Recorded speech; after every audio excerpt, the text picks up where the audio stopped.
देखिए लिमिट का एक example, limit x comma y tending to 0,0 2x square upon x square plus Y to power 4, इसकी limit निकालनी है।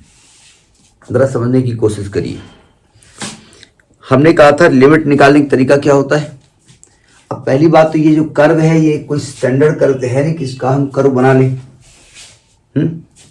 यानी कि आपकी जो लिमिट निकालनी है वो किस पॉइंट पे निकालनी है, 0,0, है ना।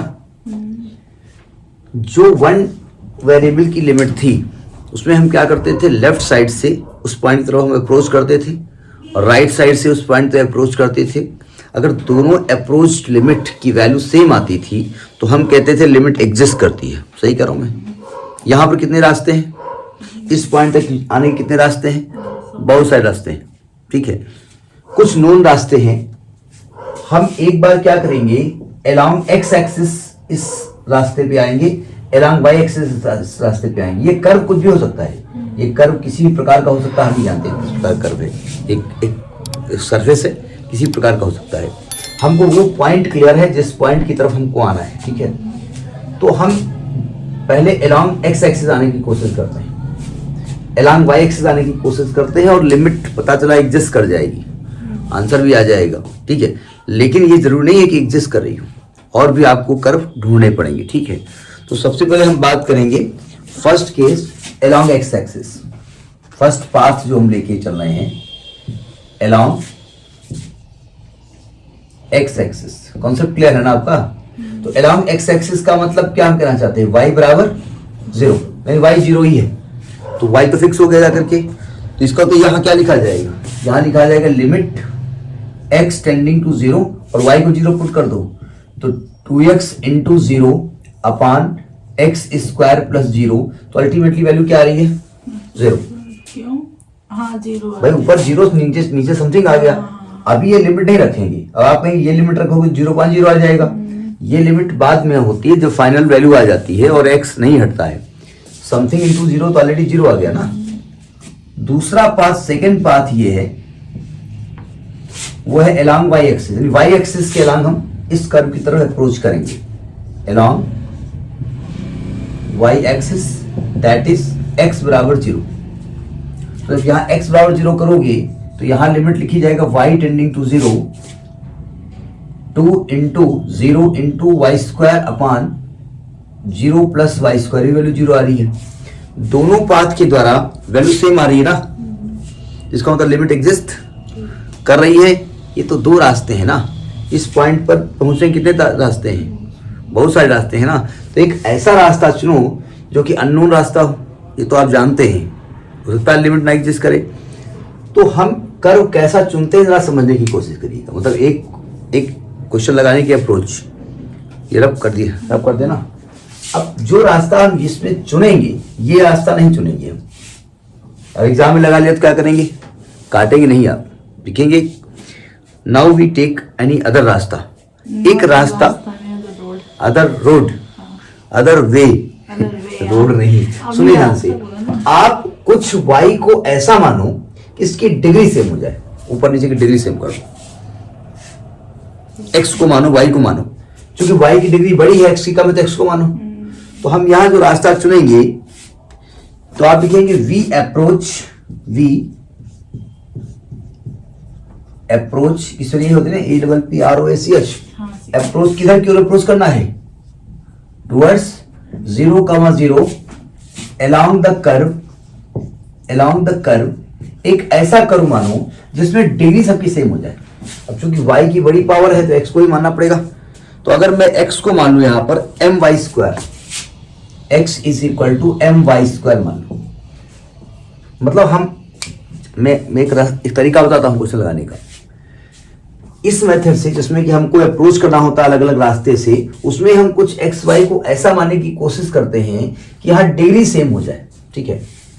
अब देखो, तो जब यहां पर यानी एक्स को क्या रखने वाले हैं हम, एम वाई स्क्वायर, तो ये वी गेट, तो रखो एक्स को m y square 2 into m y square into y square upon m square y to power 4 plus Y to power 4 हो गया।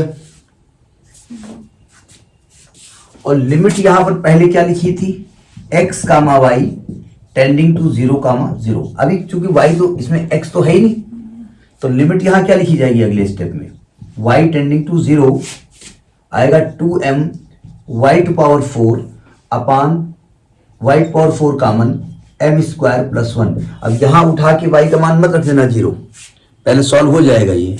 y पावर 4 कैंसिल हो गया, limit y tending to 0 2m upon 1 plus m square, यानी ये value आने वाली है 2m upon 1 plus m square.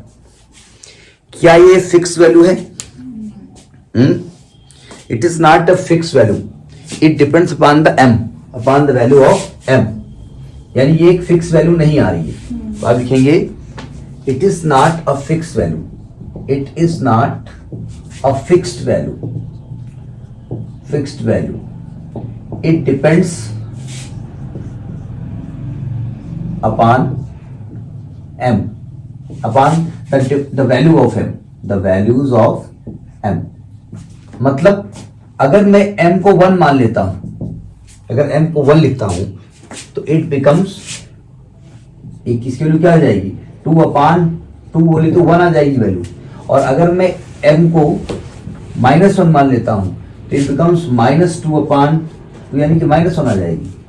ठीक है, तो different value of m gives the different value of limit, different values of m gives the different value of limit, different values of limit, so limit does not exist, limit exist नहीं करती है। यानी एक रास्ते से वो जब 0 का 0 पे, भाई आप एक्स बराबर एम वाई स्क्वायर मान रहे हो ना, एक कर्व का पहचानते हैं, इस कर्व को आप पहचानते हैं, एक्स बराबर एम वाई स्क्वायर हमने जो माना है। नहीं, वैसे तो स्टैंडर्ड नहीं है लेकिन स्टैंडर्ड है, बताइए। ये एक्चुअली पैराबोला है, हमें पैराबोला लेने का कोई शौक नहीं था, हमें एक ऐसा कर्व लेना था जिसमें हम डिग्री सेम कर रहे थे। अब चूंकि डिग्री सेम करने में जो इनवाइट हुआ वो एम वाई स्क्वायर ही आया। ठीक है, जैसे कहते हैं इसे एक फंक्शन में ऐसा व्यक्ति इनवाइट करो जो टीचर भी हो, जो मैथ भी पढ़ाता हो, जिसके सर में बाल भी कम हो, जो दुबला पतला भी हो, जो बड़ा सुंदर भी ना हो, पता चल नंबर भी आ गया।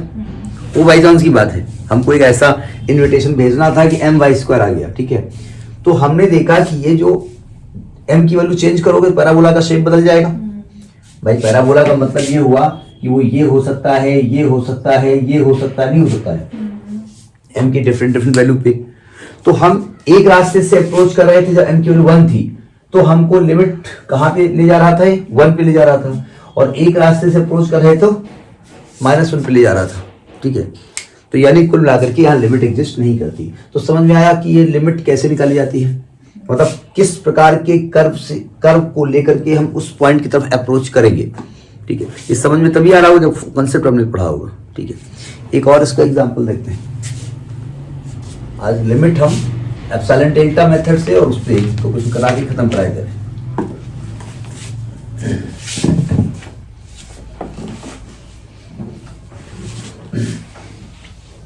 एक और एग्जांपल लेते हैं, कर्व आप पहचानिए, limit x comma Y tending to 0 comma 0। Question है x Y cube upon x square plus Y to power 6। अब देखो जो हमने पहला पार्ट इसमें लगाया था उसी के हिसाब से अगर हम एलॉन्ग x एक्सिस और एलॉन्ग y एक्सिस जाते हैं, भाई देखिए मैं डायरेक्ट कर रहा हूं, कर्व का जो पॉइंट है, जिस पॉइंट पे लिमिट निकाली वो 0,0 है, यानी आपको अल्टीमेटली हर तरफ से किस पॉइंट की तरफ आना होगा, 0,0 की तरफ आना होगा, और कर्व की वैल्यू निकालनी होगी कि इस पॉइंट पर, उस कर्व पे आने पर कौन सा पॉइंट हमको मिलता है, कौन सी वैल्यू देता है वो। तो हमने क्या कहा, रास्ता एक हमारा x एक्सिस है, एक रास्ता हमारा y एक्सिस है। ये सस्ता वाला रास्ता है, ये सस्ता वाला रास्ता है, सस्ता वाला रास्ता समझ गए ना। मतलब ये ऑलवेज इनविटेशन इसको दिया जाएगा, जब भी 0,0 आएगा दोनों इनवाइट होंगे। जैसे होना है या बर्थडे है, दीदी बुला लो, मुंडन है, उन्हें बुलाना ही है। तो अगर along x एक्सिस आप आने वाले हो तो y का मान क्या रखने वाले हो? 0। अगर y का मान 0 करोगे तो वैल्यू 0 आ जाएगी, इसकी नहीं आ जाएगी। अच्छा, अगर आप इस रास्ते से आने वाले हो तो यहां x का मान क्या होगा? 0, और x का मान 0 करोगे तब भी इसकी लिमिट आने वाली है। तो दो से देखिए, लिमिट आएगी, लिमिट नहीं आएगी, उसके लिए दो रास्ते सफिशिएंट हैं। अगर आप along x एक्सिस चलो, along y एक्सिस चलो और ये सिद्ध कर दो कि दोनों साइड से जाने पर लिमिट की वैल्यू सेम नहीं आ रही है, तो ये सिद्ध हो जाएगा कि लिमिट एग्जिस्ट नहीं करती है। लेकिन लिमिट एग्जिस्ट करती है, उसके लिए दो रास्ते ही चुनने से काम नहीं चलेगा। हो सकता है तीसरा एक ऐसा रास्ता हो जो आपको उस फिक्स वैल्यू की तरफ ना ले जाए जिन पर ये ले गया है। ठीक है, लॉजिक समझ में आया? कौन सा रास्ता? तो अब आपको रास्ता तलाशना पड़ेगा। अब आप एक ऐसा रास्ता तलाशो जिसमें डिग्री सेम हो जाए। सोचो कैसे तलाशेंगे आप? बोले आप कुछ बढ़िया, आप ऐसे किताब में देख लेते हो, आपको मालूम हो जाता है। क्या करें आप बताइए, कौन सा रास्ता आप देखेंगे? अब इन्होंने रास्ता कुछ और भी मान लिया, ऐसा नहीं वही आप रास्ता करेंगे, कोई भी रास्ता मान सकते हैं। एक और रास्ता आप चुन सकते हैं, y बराबर x चुन सकते हैं, y बराबर x भी निकाल सकते हैं। और y बराबर x रखो, यहाँ पर x को y रखो। ये तरीका एक पर्टिकुलर केस के लिए तो ठीक है, लेकिन नॉर्मल केस के लिए नहीं ठीक है कि इन जनरल आप एक रास्ता आप चुने। तो अगर y को x मानते हैं, यानी x के y रख दो, ये y की जगह x रख दो, y को x रखो, ये y क्या आएगा? x पावर 4 आ जाएगा, या क्या आ जाएगा? x स्क्वायर आ जाएगा प्लस y x की पावर 6 आ जाएगा।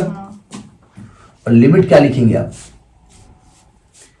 x टेंडिंग टू 0 आएगा ना।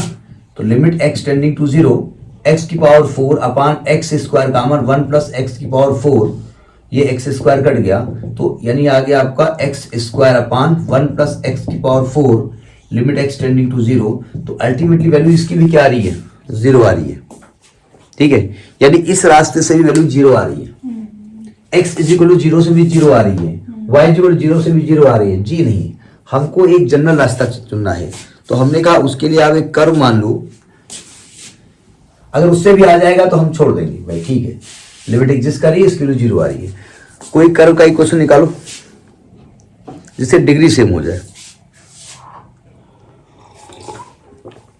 डिग्री बड़ी किसकी है? 6y की। y की। तो मानना तो x को पड़ेगा, x छोटा है, x को थोड़ा बड़ा करना पड़ेगा। तो y तो ऑलरेडी हेल्दी है, ठीक है, x को खिलाना पिलाना पड़ेगा, थोड़ा सा हवा भरनी पड़ेगी उसको। तो आप मान लो let the curve be x is equal to m, y कितना पावर मान लें इसको? y3 मान लो, m/3। ठीक है, तो इक्वेशन 1 बिकम्स अब आप जो पहले पार्ट बता चुके हो ना, x बराबर 0, y बराबर 0, y बराबर x, ये फेयर वर्क है। आपको रास्ते बहुत सारे चुनने पड़ेंगे, ठीक है। रखो यहाँ पर, तो यहाँ पर लिमिट क्या है? Limit x comma y tending to 0 comma 0, x को क्या लिखेंगे? my³ into y³ upon m square y⁻6 plus y⁻6। चूंकि यहां से x गायब हो चुका है, तो आप यहां लिमिट क्या लिखेंगे? आप y टेंडिंग टू 0। अब आप कहेंगे हम x कामा y लिखेंगे, लिखो।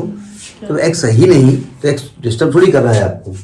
तो क्या आएगा? m y⁻6 अपान नीचे से y⁻6 common m square plus 1 implies limit y tending to 0, ये कट गया, आएगा m upon m square plus 1 is equal to m upon m square plus 1। ये रिजल्ट आया है।